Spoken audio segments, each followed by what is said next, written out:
তাহানির অভিযোগ যেহেতু ব্রাত্য বসুর বিরুদ্ধে, তাহলে কি ব্রাত্য বসু গ্রেপ্তার হবে? কারণ কেন স্যার, আমাদের এখানে বিরোধীদেরকে গ্রেপ্তার করা খুব সহজ আমরা দেখেছি, কিন্তু শাসক দলের নেতা নেত্রীদেরকে গ্রেপ্তার করতে গেলে সত্যি সেই পুলিশের হাতে সেই পাওয়ার আছে আমাদের রাজ্যে? না, আইনত তো ক্ষমতা আছে, সেটা কোনো সন্দেহ নেই, পুলিশের কাছে আইনত ক্ষমতা আছে, কিন্তু পুলিশ কি করবেন? তাই তো প্রথমেই তাদের গ্রেপ্তার করতে তাদের মন্ত্রীকে, যে মন্ত্রী সমস্ত দুর্নীতি করেছেন, সেটা তো পুলিশ করতে পারছে না। তাই পুলিশ এখন দুর্নীতি এবং গুন্ডামি যারা করে তাদের সঙ্গে সঙ্গে চলে। উনি তো অপরাধ স্বীকার করে নিয়েছেন, নিজে থেকেই তো বলেছেন যে আমার নাম চার্জশিটে আছে। তার একজন নাম চার্জশিটে আছে, যিনি স্বীকার করে নেন, তার অপরাধ প্রমাণের অপেক্ষা রাখে না। এখন যেটা কি পরিমাণ সাজা পাবেন সেটা আদালতে বিচার হবে, কিন্তু এরা সকলেই যে দুর্নীতির সঙ্গে যুক্ত, কোটি কোটি টাকা গরিব ছাত্রদের কাছ থেকে আদায় করেছেন, চাকরি বিক্রি করেছেন, এই সমস্ত গুলো এখন বিতর্কের ঊর্ধ্বে। যারা এখনো মনে করেন যে মমতা অভিষেক এরা দুর্নীতির সঙ্গে যুক্ত নন, তারা তো প্রকারান্তরে দুর্নীতিরই বাহক। বেচারা ওই দুজন শান্তনু সেনাকে তারা জেল খাটছে, আর দিদি মহানৃত্য করছেন ক্ষমতায় বসে।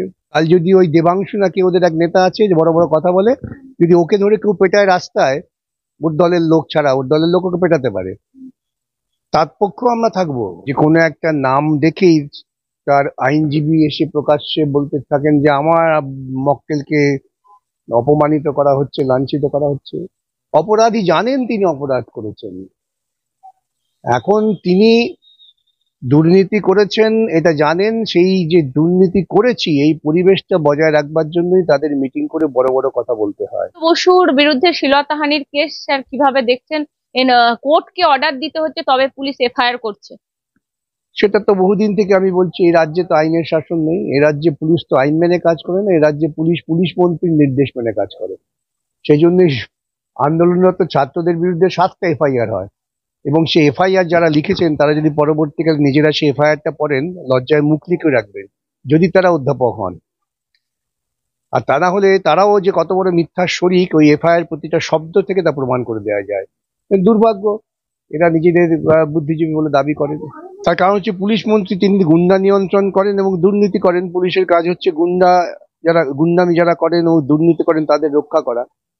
এর বাইরে পুলিশ তো অন্য কাজ করার সুযোগ পাচ্ছে না। নমস্কার দর্শক, আমি রোজিনা রয়েছি আপনাদের সঙ্গে। আপনাদেরকে জানিয়ে রাখতে চাইবো যে অভিষেক বন্দ্যোপাধ্যায়ের বিরুদ্ধে এই মুহূর্তে যে অডিও ক্লিপিং, যার জন্য সিবিআই চার্জশিটে অভিষেক বন্দ্যোপাধ্যায়ের নাম, সেটা 73 মিনিটের কল রেকর্ডিং, কার্যত কল রেকর্ডিং 73 মিনিটের। সেখানে দেখা যাচ্ছে 73 বারই অভিষেক বন্দ্যোপাধ্যায়ের নাম। ইতিমধ্যেই এই 73 বার অভিষেক বন্দ্যোপাধ্যায়ের নাম শোনা গেছে। খোদ ব্যবহার করেছেন সুজয় কৃষ্ণ ভদ্র, যিনি সাহেব বলেন। সাহেব কাকে বলেন আপনারা বঙ্গ টিভিতে সেই সুজয় কৃষ্ণ ভদ্রের ইন্টারভিউ দেখলে বুঝতে পারবেন। আমার সঙ্গে রয়েছেন বিশিষ্ট আইনজীবী বিকাশ রঞ্জন ভট্টাচার্য, কথা বলবো স্যারের সাথে। স্যার, 73 বার অভিষেক বন্দ্যোপাধ্যায়ের নাম, এটা নিয়ে তো আলোচনার কিছু নেই। এই গোটা দুর্নীতিটা পরিকল্পনা করেছে মমতা এবং সেটা কার্যকর করেছে তার উত্তরসূরি অভিষেকের মধ্যে দিয়ে। অতএব নাম আসবেই, নাম না এলেও এই গোটা তদন্ত প্রক্রিয়া এবং বিচার প্রক্রিয়া যত এগোবে তত আরো সত্য প্রকাশিত হবে। 2018 সালে অভিষেক নিজে এসে টাকা নিয়ে গেছে, এরকমও বলছেন সুজয় কৃষ্ণ ভদ্র। এবং অভিষেক বন্দ্যোপাধ্যায়ের যে 15 কোটি চেয়েছিলেন সেটাও একদম পরিষ্কার করে সুজয় কৃষ্ণ ভদ্র বলছেন। কিন্তু এগুলো তো এই সমস্ত তথ্য তো সামনে এসেছে, এই তথ্য চাপা দেওয়ার জন্যই তো ওরা কোটি কোটি টাকা খরচা করে সুপ্রিম কোর্টে সকাল বিকেল দেখেছে। সুতরাং এইসব নিয়ে খুব বেশি আলোচনার কিছু নেই। আলোচনা হতে হবে যে এত বড় দুর্নীতি যে রাজ্য সরকার সংগঠিত করলো, সেই রাজ্য সরকারকে আমরা কবে এদের ক্ষমতা থেকে বিদায় করে পশ্চিমবঙ্গকে পাপমুক্ত করতে পারবো, এটি আলোচনার বিষয়বস্তু হওয়া উচিত। ওরা অপরাধী, ওদের টাকা উপার্জনের পথ এটা এটা স্বীকৃত পথ, মানে ওরা মনে করে ওটাই ওদের একমাত্র নৈতিক পথ। সুতরাং এটা নিয়ে আর খুব বেশি বিতর্কের নেই। যারা এখনো মনে করেন যে মমতা অভিষেক এরা দুর্নীতির সঙ্গে যুক্ত নন, তারা তো প্রকারান্তরে দুর্নীতিরই বাহক। 2009-এর হোর্ডিং তো চাকরি বিক্রির টাকায় হয়নি, সেটা চিট ফান্ডের টাকায়। এটা নিয়ে তো কোনো বিতর্ক নেই।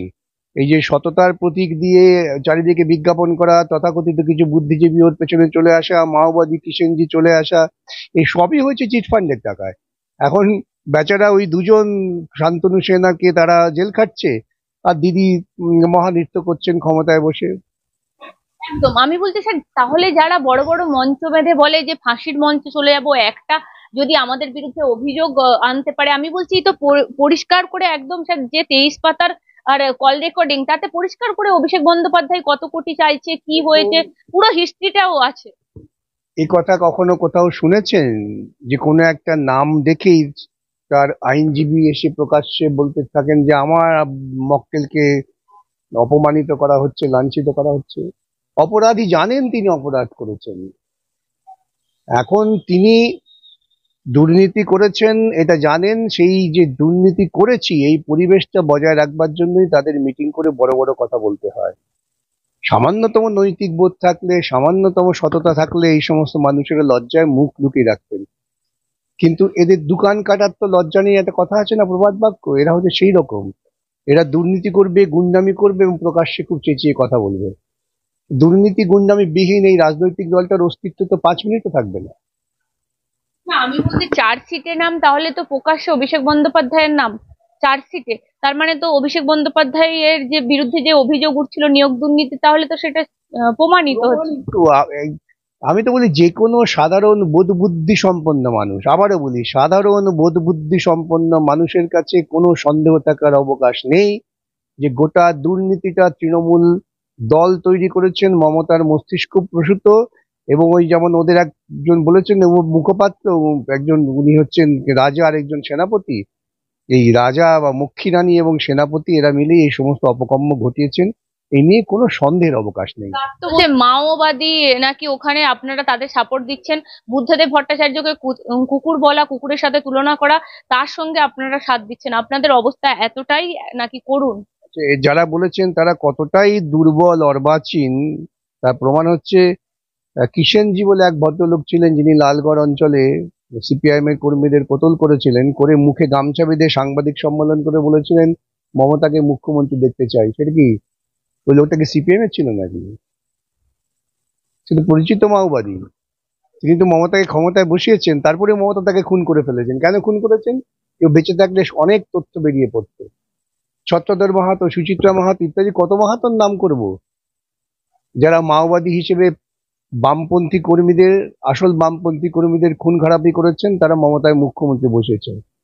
আজকাল একটি ছাত্র সে মাওবাদী হতে পারে, ম্যাওবাদী হতে পারে, ভাওবাদী হতে পারে, তার উপরে আক্রমণ করা হয়েছে, পুলিশ মন্ত্রী, শিক্ষামন্ত্রী দাড়ি চালিয়ে দিয়েছেন। তার পক্ষে আমরা থাকবো? কাল যদি ওই দেবাংশু নাকি ওদের এক নেতা আছে যে বড় বড় কথা বলে, যদি ওকে ধরে কেউ পেটায় রাস্তায়, ওর দলের লোক ছাড়া ওর দলের লোক ওকে পেটাতে পারে, তার পক্ষেও আমরা থাকবো। কেননা মানুষের গণতান্ত্রিক অধিকার রক্ষার পক্ষে। সে কোন দল সেটা বিচার্য নয়, সে কি করছে এটা বিচার্য। ওবিসি মামলাটা খারিজ হলো, কার্যত মুখ্য সচিবকে তলব করা হয়েছে, এই বিষয়টাকে কিভাবে দেখছেন?